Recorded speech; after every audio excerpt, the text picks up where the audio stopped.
Welcome to another episode of Quantum Sanity. I'm Ryan Solis. Cheers, Cedar.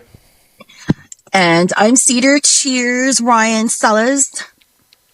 Cedar and I were just talking about Bigfoot and little people.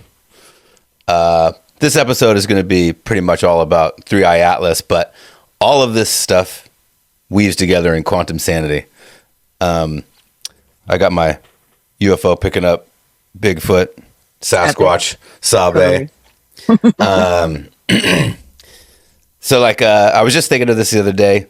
So the dimensions of Bigfoot, Sabe, Sasquatch, people are like always, where are the bodies at? Where's the scat? Where's the fur? And it should just be all the, but that's like the total 3D. Yes. Small spectrum of light and frequency vision of the whole thing. Yep. There's literally, I don't know, just endless types of scope of vision and frequency tune in capability out there in this multiverse.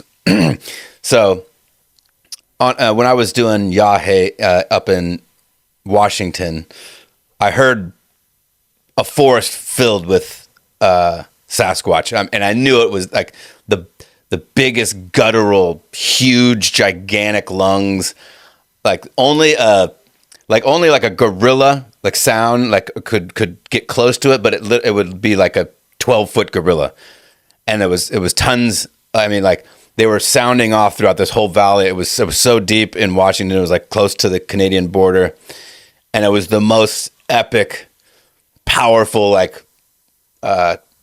cell shaking thing that I'd ever experienced. And it was and then you tell people that you're on ayahuasca and everyone's like, yeah, you're on drugs. Yeah. But the thing is that a lot of the people in the ceremony, and it's anybody who's ever done it would understand this, but it's you're seeing other dimensional things. You're hallucinating or whatever. Right. It's more like you're seeing more, and certain things are internal, certain things are literal.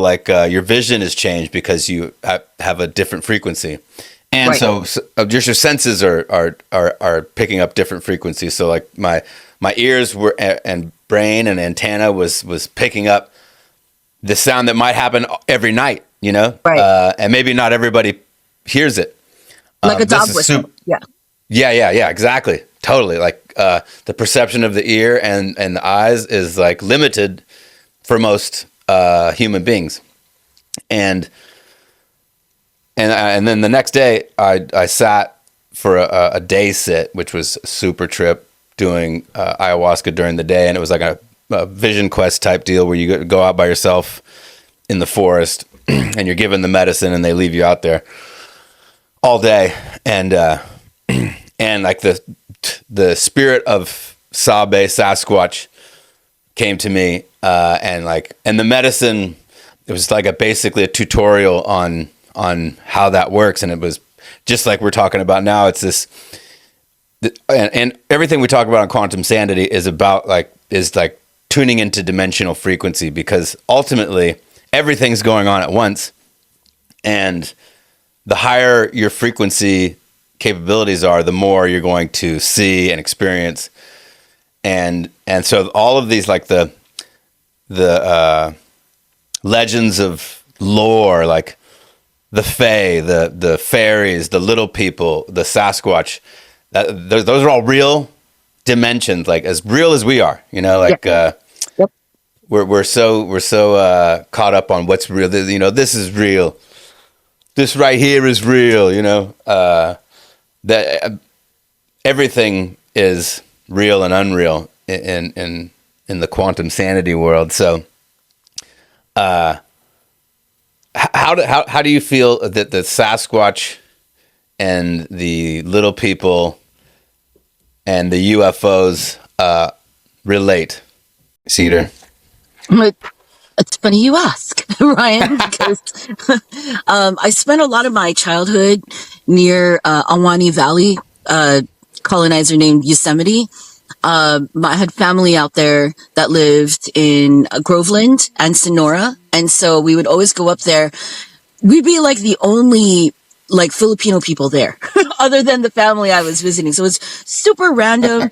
I never understood like why specifically there, but there was a lot of weird SSP stuff and hidden space program stuff around that area that I found about later.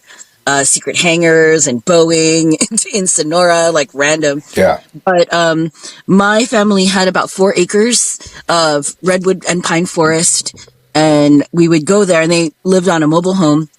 And there was a point in my childhood when I had this elder being, when I'd be running around their forest on their acreage, I called her Silver Grandmother because I didn't know what else. I didn't know.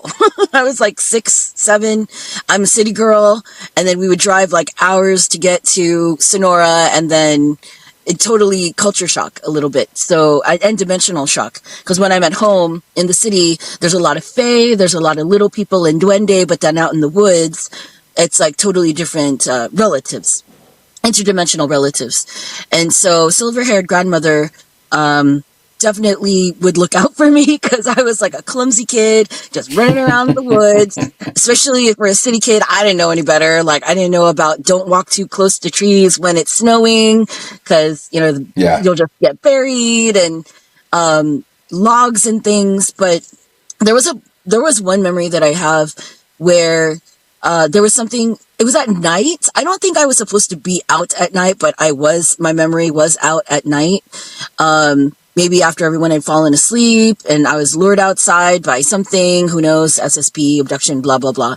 But I do remember standing outside in kind of like a clearing where people would sometimes camp. There was like a fire pit there, and space was cleared so that there could be like 3 or 4 family tents pitched there.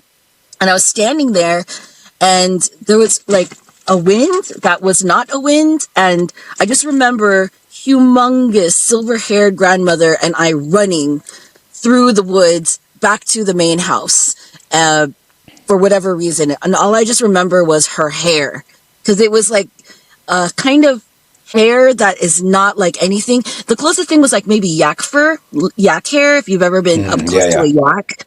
But there's no artificial hair that's close to it. It's just really long, but not itchy. It's just really, really fine. And she smelled like pine resin, like pine amber, and it just such a good smell. But that was like probably the closest interaction of all of those worlds together. Little people, silver-haired grandmother, and whatever ship alien thing that was trying to go on, and she was like running me back to the house for it. It was just random. And then I do remember somebody did wake up because somebody had to open the door to let me in, and they were like tripping. They were like, "What are you doing?" It was like one of my older cousins, and I'm like, "What are you doing awake?" He was a teenager at the time, and I was just like crying, and I was sweaty, and he I think we went into the kitchen, he gave me some water, and then he fell back asleep. And I just slept in the living room, and that's where they found me the next morning. So do you think that you think there's a deeper voyage that you went on and that you don't remember? I think they were trying to get me to go on a deeper adventure, and silver-haired grandmother was like, not on my watch, not over here. You know, like maybe in the city, weirdly enough, it might be easier because, you know, there's lots of excuses. There's lights, there's ships, there's, especially here in the Bay, you know, there's airplanes and lots of different excuses for airports and stuff. But, and at that time, Presidio and Treasure Island were still being run, military run. Yeah. So, but out in the forest, there's no reasoning for that. Yeah. Lauren and I were just talking about how, like, you know, civilization and city sprawl has taken out, like, or I don't know, maybe pushed the Fae and Sasquatch and little people dimension further away from us, further away from our scope of sight. I don't know whether that's like just a physical thing, like we've pushed like the interaction with the land. So, you know, we've built buildings all over the place and ran electrical frequencies. So like, you know, I don't know how it works, if it bends space time, but like, I know for a fact that it used to be that we'd interact with these beings daily, you know, and Right. and now it's like they kind of pop in and out of our dimension, and we probably do those who are able, way less than back in the day, and but I do feel like there's a shift happening right now. I feel like everyone's coming back to their higher frequency. You know, like there's something shifting in everybody, even if they're falling apart. You know, sometimes you got to fall apart and shake the shackles loose and get the lower frequency off before you awaken. But you know, we got 3i Atlas coming to town. 3i Atlas is in our solar system, real close right now. Yep. And for those who don't know about 3i Atlas, I mean, it's pretty big news right now. It's an interstellar object from another star system, traveling uniquely to anything we've seen in a long time. It's got light signatures emanating from it. They recorded an engine sound. Did you hear about that? Yeah, I heard that. I saw that. Yeah. And it's emanating a green light. And it's comprised of nickel, mostly nickel. Which is a trip, you know. Nickel is a super, you know, shiny, shimmering metal. And I think it's like super conductive. But like this is coming into town, like, you know, all of the wild things that are going on there. You know, there's been a lot of drama here on planet Earth, especially in America.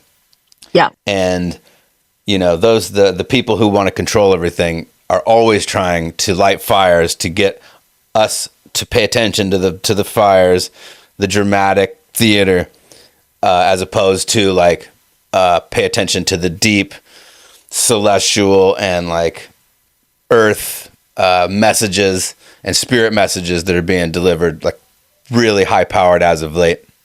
Yes. And so like right now, it's Lauren and I were talking about like the Fae and Sasquatch, and it's getting like, I don't know, for some reason right around autumn, like November, like I feel really connected to Sasquatch and like the fairy and the little people spirits, because I love nature. I love the forests. I love like Mount Shasta and Tahoe and all these realms during these months, and I feel super connected to them. And I think this is going to be like a super unique, powerful winter. So what do you feel 3i Atlas is going to bring humanity, Cedar?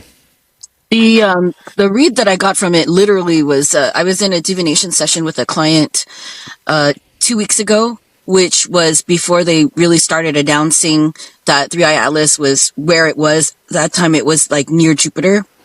But the message that I got from my ET guides while I was in session with my client, which was awkward, getting a download while I'm trying to do a reading, was that they were the 3i Atlas fleet, which I never thought it was one ship. I always knew it was like multiple ships, like a whole fleet, but it goes beyond our comprehension, because we think of a fleet, we think it's like super spread out and it can't register a footprint like one vehicle or one thing, but it's like multiple ships, and it's catching up.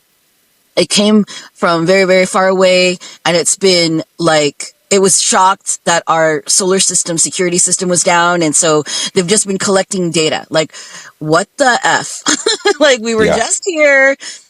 And now where's Tiamat? Where the hell is Tiamat? So I think that's why it spends a lot of time between Mars and Jupiter.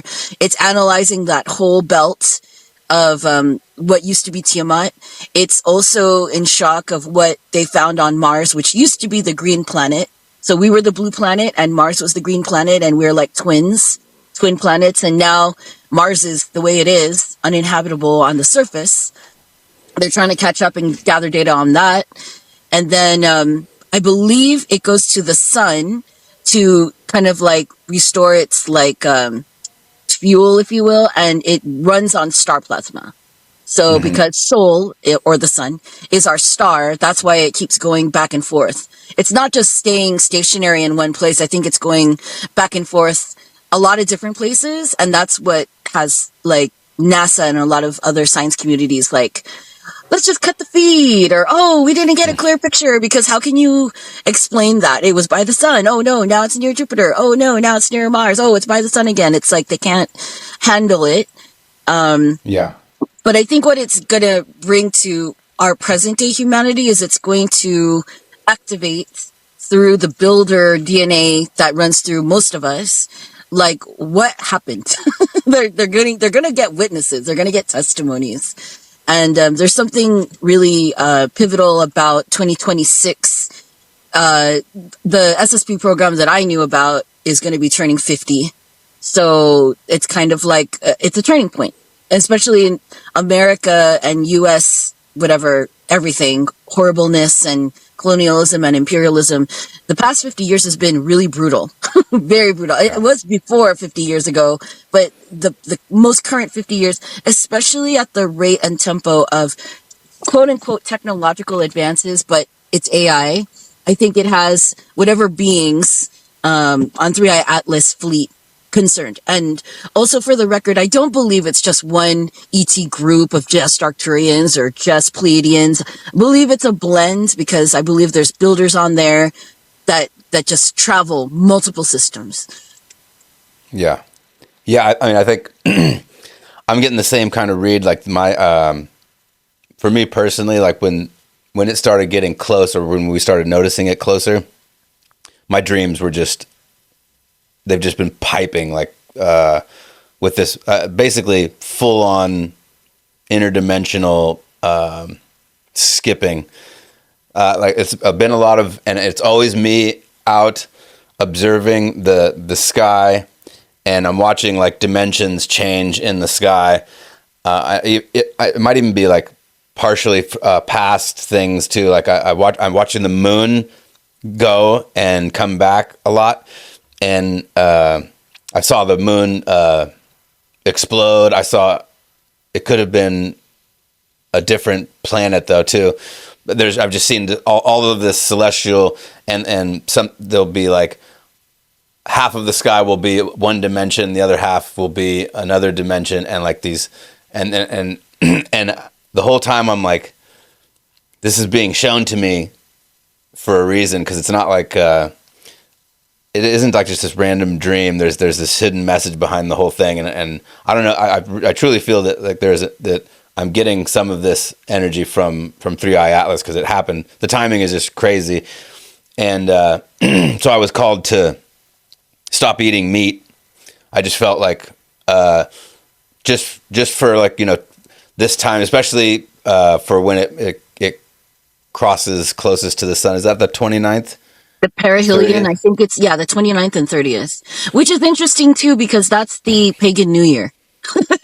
Is Halloween. Yeah. All of these synchronicities are just so incredible. Yeah. And Dia de los Muertos, yeah. And at the same time, I'm like super anti Halloween right now. Hate to be a hater, but like I hate this fucking candy driving to the kids, all this, this plastics and all these poison makeups. I mean, you're talking to the kid. I love dressing up. Yeah, it's Halloween for me every day. Right. I love dressing up in costumes. I love all that. I love playing roles. But this holiday is such a manufactured, poisonous mess. Feeding the kids this garbage from the corporations that run all this crazy shit, and the poisoning the children. And I have children now, so it's like watching them have meltdowns after eating too much candy. And so we're trying to play a whole different role this Halloween. So we're gonna keep it super healthy. But all that being said, I was like, you know what, I'm really dialing into my health, because the body and spirit and mind complex this is all the antennas for the frequency. And I've just been getting these messages every night from my spirit, and it's coming celestially. I think I told you some of the story or some of the dreams that I had with like ships coming into our atmosphere, and some of those scenes might have been scenes from the past too, and scenes from other planets where some of the ships were amazing, and I was like super stoked that they were here, and I felt this great kinship with them, and I was just like, it was like a, I don't know, cheersing for their arrival, and everyone was super stoked. And then there was another flip one where these pods were coming off of them, and it was they were like troops. Yeah, and I was like, ah, shit, like here they are again. So it was like both sides of the coin, and I feel like it was either from the past or a distant other dimensional scene. I don't feel like any of that. I don't feel like there's these ships are coming to invade any of that stuff. I don't feel any threat from Three Eye Atlas at all. I feel a deep, like a awakening and like frequency resonance, and so that's why like I'm super.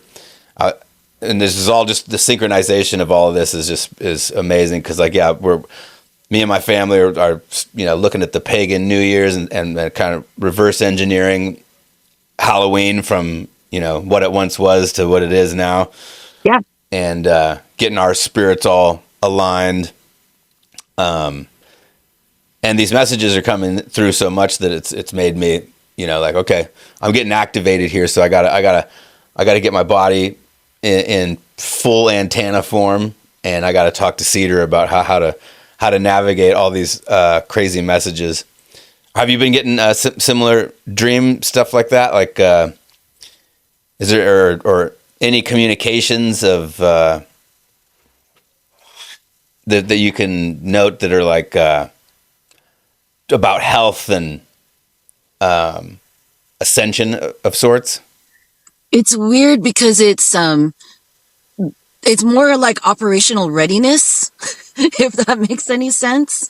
I've been doing a lot of again too, like you. I don't know if it's the past or the present or the future, but I'm going to places that I've been before on the astral. So whether that's a base or a ship or something, I'm going to familiar places to the point where I know where to go.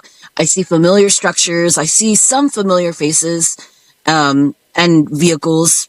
But it's work. Like, I'm always doing work. I'm always in a classroom or a small, like, workshopping pod. And I don't ever get to remember or experience whatever we talk about, but I always experience the beginning and then the end. And the only way that I know it's the end is because other people will come up to me and then they'll be like, oh yeah, that was a great whatever class, and now we're going to go here. And so I don't even have a chance to be like, really? Did I just teach that? Or, oh, did we just talk about it? And no, there's just no time. And then next thing you know, I'm waking up and it's like time to do the day. But part of this operational readiness is, funnily enough, like spiritually related, because I've been pagan for a long, long time. This is our New Year time. And it's interesting, as you and Lauren are kind of like reverse engineering, Halloween, the commercial holiday that it is now with candy and stuff. How many, how they just warped it from the pagan origins of it, where it's gratitude, it's harvest. A lot of indigenous communities still celebrate it for the way it is. We have, it's a time to be grateful for all the blessings that we got in the year, which is where they got, concepts of Thanksgiving, which is horrible, like a horrible holiday here anyway, in origin. But especially this Hallows Eve, when there has been so many spirits going to the spirit world that did not consent to go, or were not ready to go, or also that the ancestors are just pulling back and they're like, yeah, you don't need to be here for the next phase of what's about to happen on the earth. Because there's been so many people that have passed away like we never thought would. Like Robert Redford, I'm still tripping about that. Like I thought that guy was going to live forever. And I know. Yeah. So Part of the operational readiness is getting my spiritual practice more aligned. I'm making different cleansing kind of like potions and brews to burn, incenses and stuff like that. But then also drinking more liquids, which is weird. And also grains. So I've gone back to like eating oatmeal and stuff. So anything with fiber, which is weird. That's awesome, because that's kind of what I'm doing. And also that reminds me, so my dreams as of the past like week, super powerful. They're similar, but it's something like the sky. There's this celestial lights coming from the sky, and these the dimensional shifts. It's like the sky is this screen that is changing, and it's like different colors and different energies. And then all of a sudden, a lot of times I'm in the ocean and I'm either on the water or like flying above it, and the water is getting activated and like glowing, and I get this deep, and like the last dream I had, the whole ocean turned like this glowing. I guess it was kind of green. It's kind of like this green back here. Yeah, it was like glowing. behind you, yeah, totally. Yeah. And I woke up and I was like, I wonder if Three Eye Atlas is going to activate, like, or is communicating with the water of Earth, and getting probably the data that you're talking about, and having its communication with Gaia, and also us too, because we're just like her. And so like my water's getting, so you're drinking more liquids. I'm super called to drink more liquids, and like I think that's part of like the antenna heightening. Yeah, just like green juice, like making your juicing your own like greens and fruits and stuff. Like it's a whole thing. Yeah, and it's 1:11 right now. Oh yay! Of course. Nice. The other big memo that I got, like right after that divination that I did for my client, immediately I had to, there were certain things and reference points that my guides wanted me to watch. And it was all about Star Trek IV, The Voyage Home. Like it was released in 1986. I totally remember because my mom took me and my little brother and sister to go watch it. And we never went to the movies, hardly ever with my mom. Is that the one with Spock and the whales? Yes. And in San Yes. Francisco. Yeah. Immediately, I was like, oh, dang, this is a huge, mega breadcrumb that. Dude, like, it is. Yeah. Gene Roddenberry and freaking Leonard Nimoy, like, boss. Like, especially Leonard Nimoy, he channeled that movie for sure. Oh, All for the sure. clues, all the breadcrumbs, the satellite or ship or whatever it was that came in the very beginning of the movie that was causing and wreaking all the havoc. I immediately thought of Oumuamua and Three Eye Atlas now. Yeah. And it makes sense that you would see like the green glow of the ocean world. I remember a world like that too, but it's always with the whales. Like whales bigger than we could ever imagine, because like it's a whole ocean planet, so you can only imagine how big the whales get there. Yeah. And it's always raining there when I go. I know there's blue sky somewhere there, but I wouldn't be surprised if Three Eye Atlas is assessing the damage that's been done to our solar system and our planet. And our immediate neighboring planets like Mars and Mercury and Venus, just to catch up, and is contacting their descendants, like the whales that we have here. Plus, their I hate saying the word starseed, but it's like they're just the builders' descendants that have maybe some star DNA. Yeah.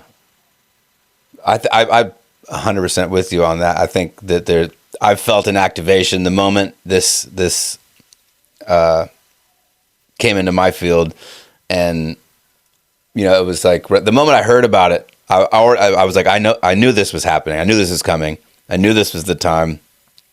And I think that this, just for anyone out there who's feeling any kind of spirit upgrade or even spirit intensity, like, because Mercury's in retrograde right now, and my house is an absolute zoo. Like everything is things aren't working. We're almost hitting cars everywhere we're driving. Things are getting lost and going missing. Oh, dude, I lost my phone for an entire day. Mm-hmm. It ended up being sandwiched in my folded clothes and put away. What the heck? Because I was pulling Lauren's clothes out of like all these folded clothes, and then I must have put my phone down in the fold and sandwiched it and put everything away.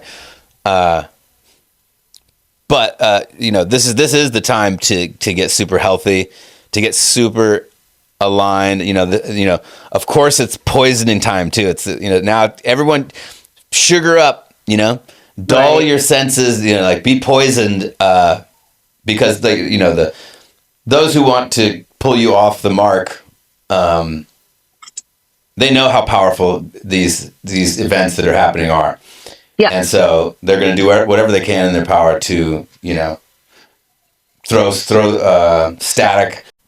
And so this is the time to get dialed, get super healthy. I'm on a vegetarian fruit all day long, and then a little bit of macros and protein at night. Feeling super, I don't know, just energized, and like all the fruit is just like filling me with like this light, and the sugar I'm running on and not getting any of these crashes. So I'm feeling super, I don't know, potent right now, and I'm planning on doing some sort of like meditation manifestation thing with my family around the 29th and 30th. While 3i Atlas just kind of used that as a amplification. So I suggest everyone else do that too. What do you suggest for something like that? I think people who've never really thought about making an ofrenda, like an altar for their ancestors, this is a good time. Sadly, this is a time when a lot of people have experienced like loss in their lives, which is weird. Like in the last 10 years, a lot of people have lost like their first really close family relative, most likely. So if you haven't ever made like an official altar before with the photos of your loved ones, including pets that you miss, friends, family, chosen family, like this is the time to do it on the 29th and 30th. And you might not have to go all the way, with marigolds and things like that, but just making a good altar to honor your ancestors and the people that you love and miss. But then also putting out offerings. Big time for offerings. Put out fruit, put out pastries, and change it out every day. You can eat your offerings after they've sat out for like at least, my thing is like from sunrise to sunset. After that, you can definitely enjoy the offerings yourself, especially if it's like fruit or pastries or bread. But in this time right now where in our country, there's so much chaos and lack, and the ghost of scarcity is definitely knocking around. This is a time to not forget to give as well as receiving, especially this season. Cause this winter is going to be gnarly. Yeah. Yeah. I mean, I know that the gnarliness is definitely being clinched down by the little fucking goblins. They're trying to squeeze fear into us. And I think this whole activation, all these celestials, like this is so poetic and amazing for humanity. And I'm super grateful to be where I'm at. And I think there's so much amazing things happening in the world. And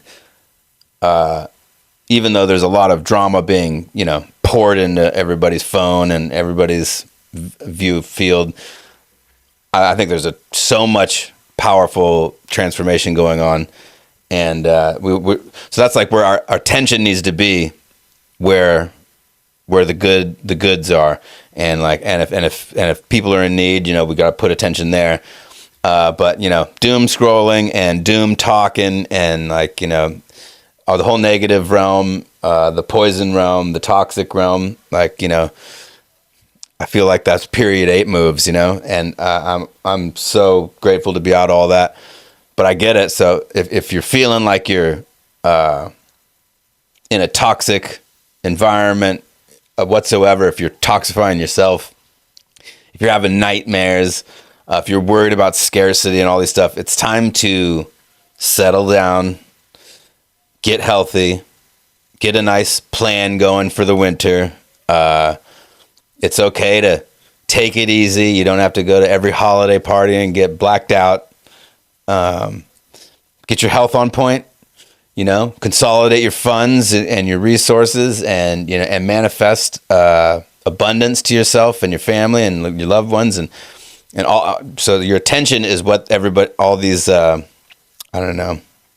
these warlocks are trying to take from us. And if you put your attention into your spirit and your body, and emanate that out, and more of us do that consistently, the frequency gets raised. The biggest deterrent that I'm seeing right now that is causing a lot of obstacles for people, energetically especially, is that we are not really registering that all of our devices that receive Wi-Fi are now sources of lower frequency, because they all of them now have AI capabilities and surveillance. So the more distance that you can put between yourself and your devices, the better for not only you, but for your family. Social media isn't the only cause. It's emanating it. It's constantly registering. Households that run on, what is that? The voice command thing?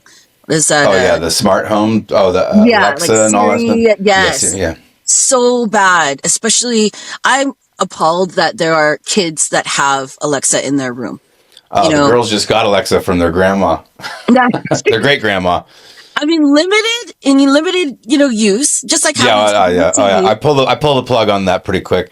They can play some music. That's about it.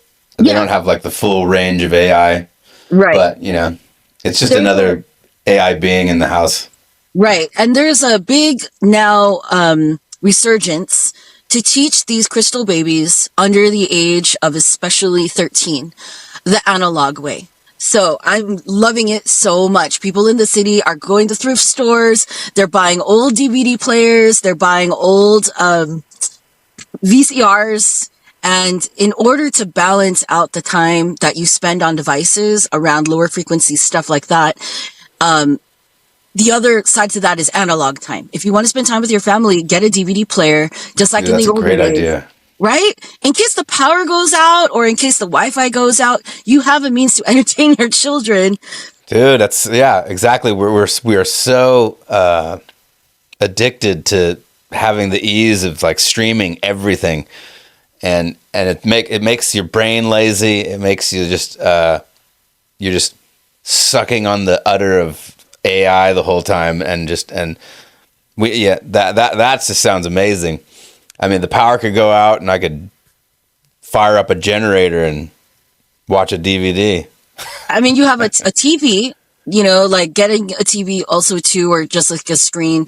I don't know how these DVD players hook up, because I have an old TV. I have one of the first smart TVs that has all the HDMI, everything's in the back. Oh, yeah, that's a good question. Yeah. These new smart TVs. Exactly, but it's luckily my young nieces had that exposure with all of the DVDs and old VHS tapes that my sister and I had. So we passed them down to them, and it's been the best thing ever, because I don't know, there's a different energy when you have a fast forward and rewind on a DVD, and you have to get up and put in the disc, and you're holding it, and then you switch it out, whether you have a carousel or not. It emanates a different energy, and so you get to spend time with your family, but you don't also have to worry about all these AI pop-ups, streaming service pop-ups, and just that weird Wi-Fi energy. Yeah. That frequency, that emanation. I mean, we turn off our Wi-Fi at night. I have my phone set at the lowest, emanation. I'm not all 5G'd out. I turn off my computer at night. All the lights are LEDs now, they have a weird, funky blue light frequency. So we don't do a whole lot of light at night. These are all little tools to not keep you scattered, because all that stuff adds to anxiety and depression. If you got all these frequencies buzzing constantly through your cells, and especially with the phones, because the phones now are emanating sadness and scarcity and doom, and just them sitting next to you for too long can make you depressed. It's at family parties for me. It's not the people. It's the devices that they carry. They not only are carrying a phone, but they're usually wearing some kind of smart watch, with smart buds. I'm like, that's a lot of devices per under this roof right now. Anything that says smart before it is generally not smart. Not smart. Makes you unsmart. It's the unsmart. Also, I was at the grocery store just like yesterday, and there was this kid that was in line because it was like around after school time, and they were upset that they couldn't watch a certain show because their mom hadn't renewed their Disney Plus subscription. And the mom was stressing. I was like, girl, I canceled mine last month. Like, I'm done. There's no Star Wars anyway. Yeah, exactly. And think about that. Just all of the streaming the little $10, $12 dings you get. Like now there's like, you get 30 of those and you're just fucking broke.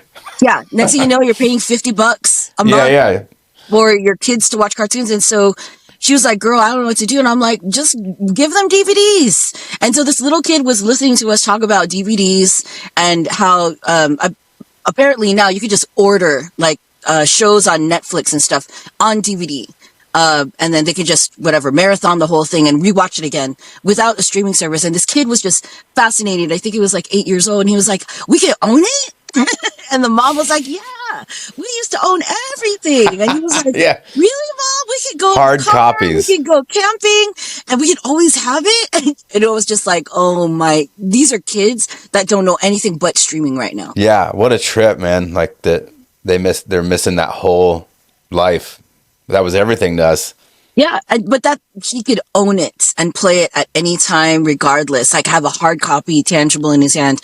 That was like a really big, like, oh dang, this is without Wi-Fi. Yeah, without Wi-Fi. Without Wi-Fi, whenever he wants. And the mom was like, I still got a TV at my mama's house. It has the little DVD player built into the TV. I was like, girl, that's all he needs. What's he need Wi-Fi in his room for? Yeah, So this is the time. Like if you haven't already dug up your old VCR and your old DVD player with, you can keep your sound system. Nobody's saying you have to get rid of your speakers or anything, but teach the younger generation that they can own their entertainment and how. Yeah, it's a great tool to get back to basics. That way we're not having, any signal that has to be sent through the atmosphere and through your body. We gotta mitigate that. We're just getting bombarded right now. We got devices in our pocket, devices. I mean, right now I got devices everywhere around me. But studio time is one thing, but having your whole house just oozing with these frequencies and all this AI observance, is creepy. And it's just not good. It's not good for the human circuitry anyways. Yeah, it's not, there's personal limits and boundaries with everything, but especially right now with your devices. The freer frequency is about to ramp up in November in a big way. And this is something that the elders have talked about, the native elders and the indigenous elders and my guides have been preparing me for the whole year. It was like August and then November. And it's just, I can see it. I can see how it can come to a head.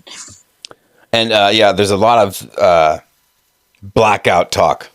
A lot of losing power talk, a lot of losing the grid. And, so we got to be prepared on just how to navigate the world without these devices and without, the electromagnetic frequencies from these devices. We got our own electromagnetic frequencies and we need to tap into them.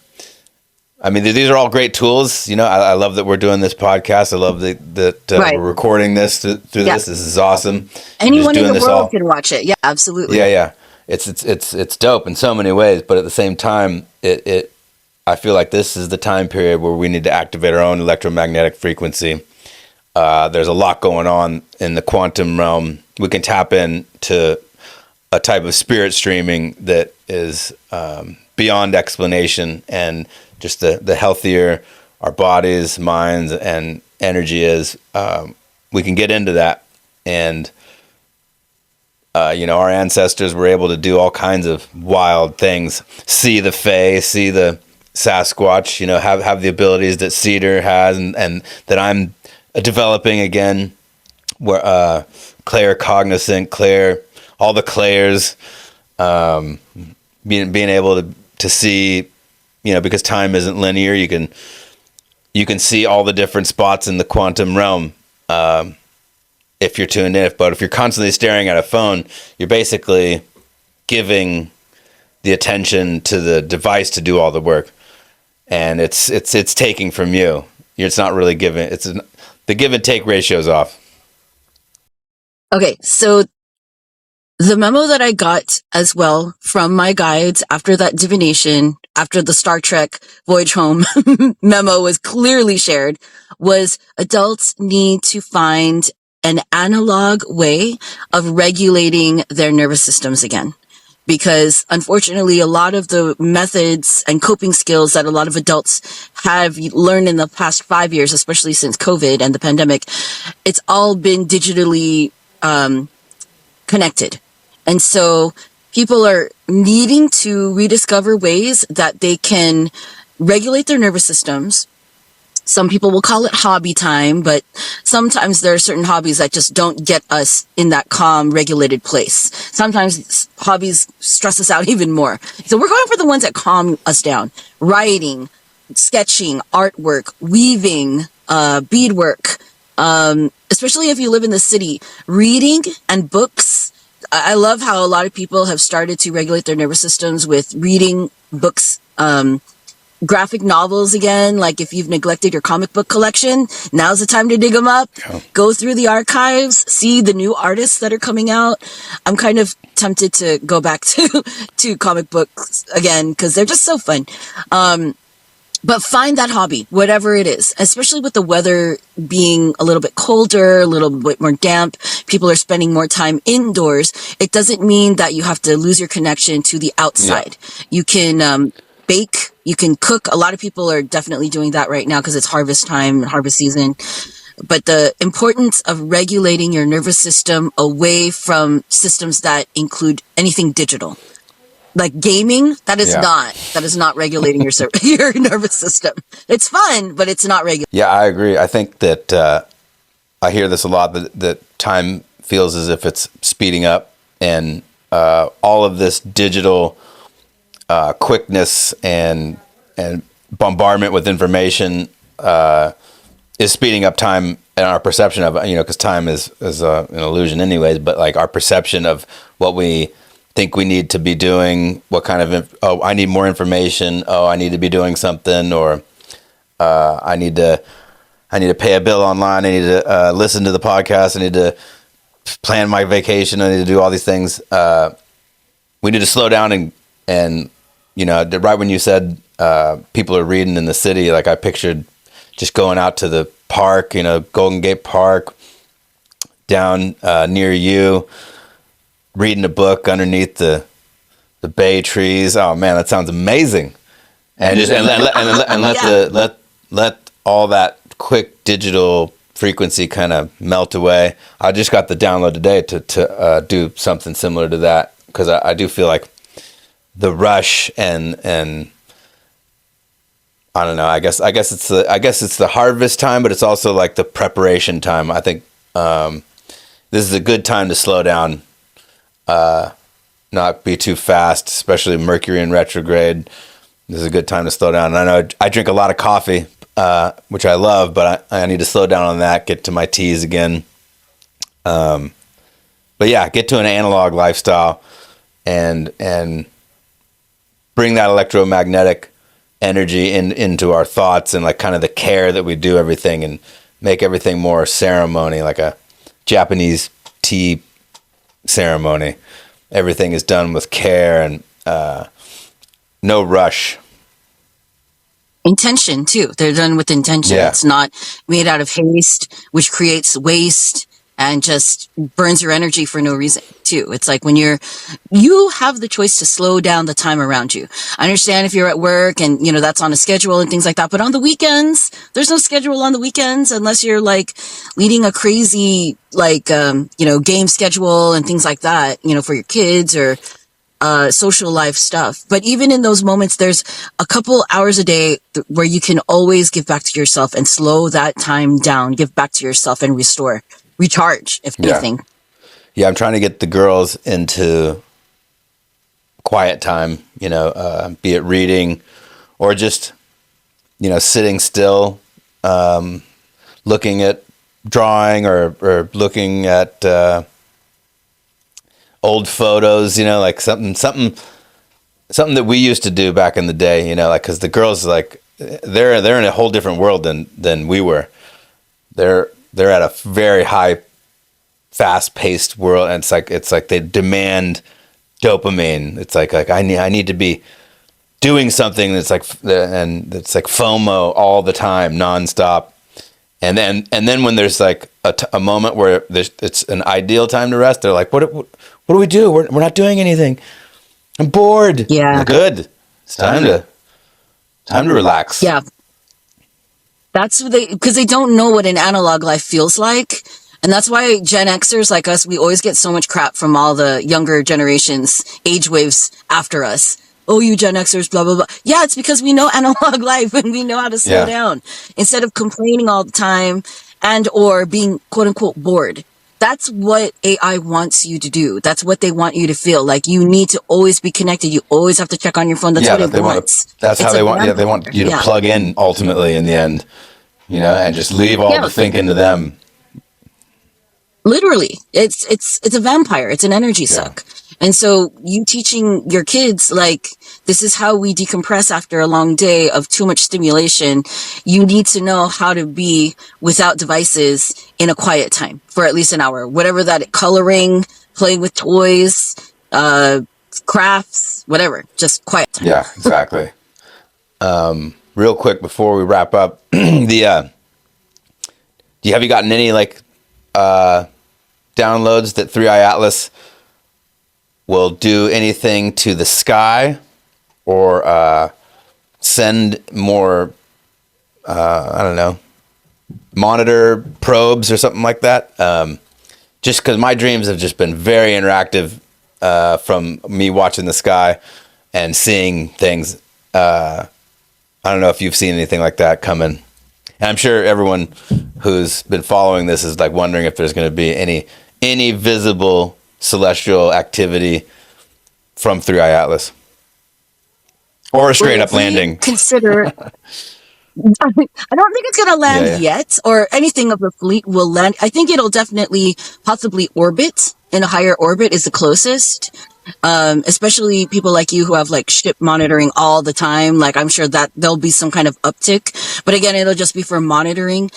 There is a technology that this planet had before in the builder times that is unlike and way more advanced than the technology they're trying to shove down our throats now, being AI like connected.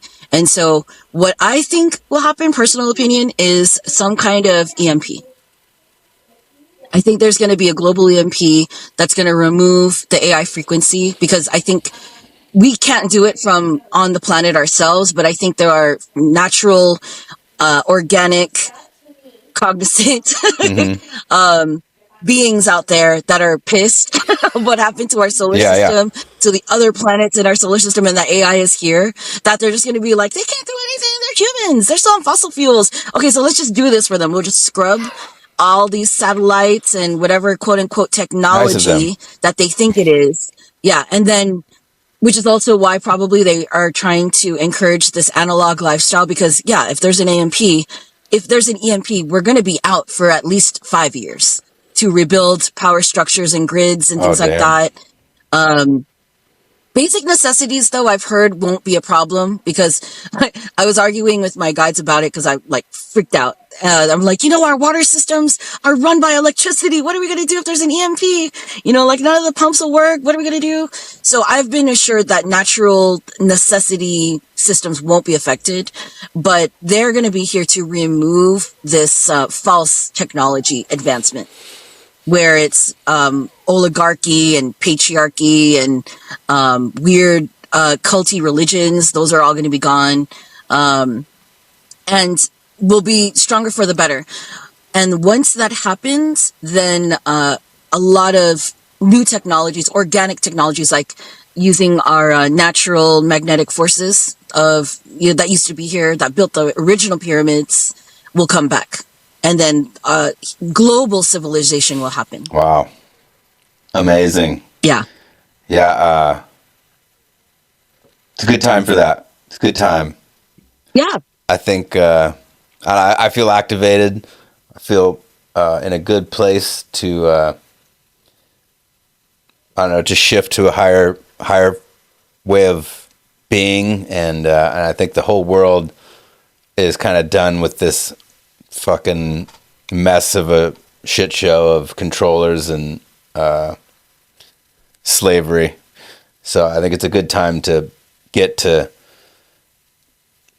what our core soul spirit wants to be, and that's a cohesive civilization that is worthy of communicating with interdimensional beings and extraterrestrial beings and being together. And I mean, I think we got to be able to love our neighbors down the street and across the solar system. So it's like we got to get our shit together.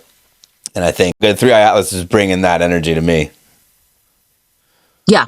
Also, this is not, because every time there's like some threat / opportunity of, alien contact, all of a sudden people start to sort themselves into, oh, but I'm a better chosen people, or, oh, my ancestors were more pure, or whatever. Yeah, that's not going to work now. Yeah, all that is, no. Yeah, that's nonsense. It's out the door. It's not going to work. And don't be scared. Be prepared. Like, there you basically, go. like, especially in the next 30 days, like, just have things prepared. Have batteries for your flashlights. Get a flashlight if you don't even have that. Yeah, just, practical winter, get ready mode. As Three Eye Atlas gets closer and the energy amplifies, I'm personally going to dial my health in, my family in. We're gonna bring it in. We're gonna live a more analog lifestyle. We're going to light fires. We're going to have water. We're not going to be scared. We're going to be prepared and kind of slow down this illusion of time speeding up and really get into ourselves and our own frequency and see what we can call in for the winter. We can call in some abundant energy and also be grateful for all the abundant energy we have.